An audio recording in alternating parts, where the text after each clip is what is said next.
বোলপুরে চন্দ্রনাথ সিনহার বাড়িতে সিআইডি স্ক্যানারে পরিষদীয় দলের বৈঠক। নয়নার পর চন্দ্রনাথ সিনহার বাড়িতেও সিআইডি। কারা উপস্থিত ছিলেন সেই পরিষদীয় দলের বৈঠকে, সেই বৈঠকে স্বাক্ষর খতিয়ে দেখছে সিআইডি।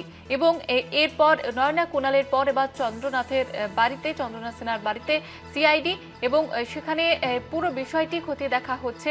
বোলপুরে চন্দ্রনাথ সিনহার বাড়িতে সিআইডি স্ক্যানারে পরিষদীয় দলের বৈঠক এবং সেই বৈঠকে কারা কারা উপস্থিত ছিলেন সেই স্বাক্ষরও কিন্তু খতিয়ে দেখা হচ্ছে। এবং প্রাক্তন মন্ত্রী চন্দ্রনাথ সিনহার বাড়িতে এবার সিআইডি কারা কারা উপস্থিত ছিলেন সেই বৈঠকে সেই বিষয়টি খতিয়ে দেখছে সিআইডি। এবং সেই কারণেই নয়না কুণালের পর এবার চন্দ্রনাথের বাড়িতে সিআইডি আধিকারিকরা এবং এই পরিষদীয় বৈঠকে কারা কারা উপস্থিত ছিলেন সেই বিষয়টি স্ক্যানারে রেখেছে সিআইডি স্ক্যানারে পরিষদীয় দলের বৈঠক। নয়নার পর চন্দ্রনাথ সিনহার বাড়িতেও সিআইডি কারা কারা উপস্থিত ছিলেন সেই পুরো বিষয়টি খতিয়ে দেখা হচ্ছে। সরাসরি রয়েছেন আমাদের প্রতিনিধি মনা বীরবংশী। মনা, কি আপডেট রয়েছে এখনো পর্যন্ত?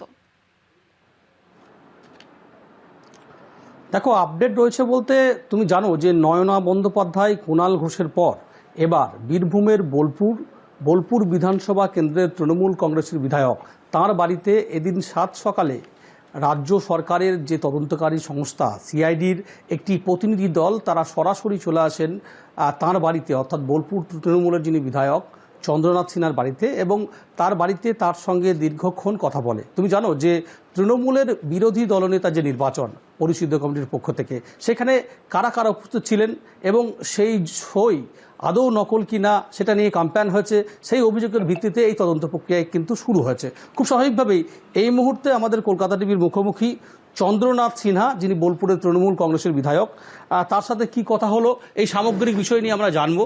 আচ্ছা, সকাল সকাল আপনার বাড়িতে আমরা দেখতে পাচ্ছি যে রাজ্য সরকারের, বলা ভালো যে বিজেপি সরকারের সিআইডির প্রতিনিধি দল তারা এসেছিলেন।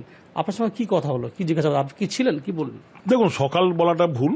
ওরা কালকে বিকেলে এসেছিল, আমি ছিলাম না বাড়িতে। 8টার সময় আসতে বলা হয়েছিল, আমার ছেলে বলেছিল 8টার সময় আসুন, আমি 8টার মধ্যেই বাড়ি ঢুকেছি। কিন্তু ওরা রাত্রে আমাকে বিরক্ত করেনি, তাই সকাল 8টার সময় এসেছিল।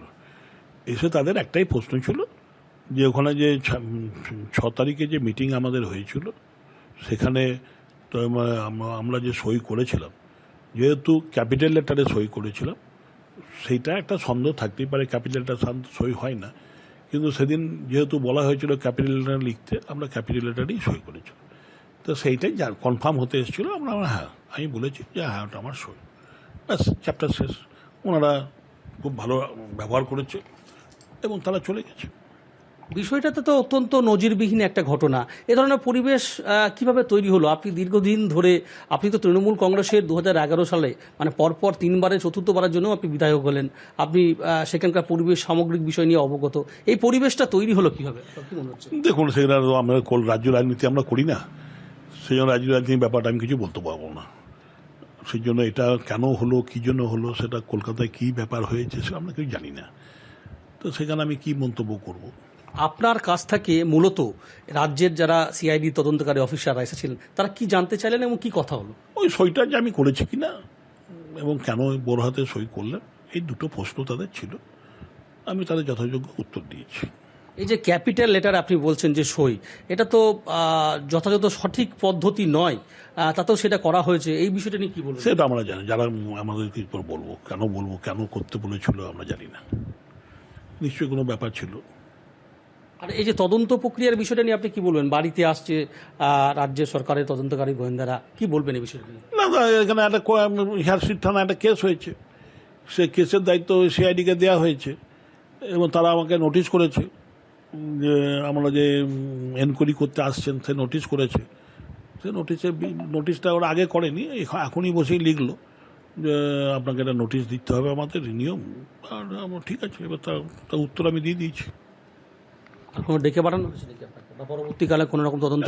সেটা যাই না কি হবে না তদন্ত। এবার দেখুন, এটা কোর্টের ব্যাপার, এখন এই সিআইডির ব্যাপার, এখন কি হবে না হবে আমি কি করে বলবো?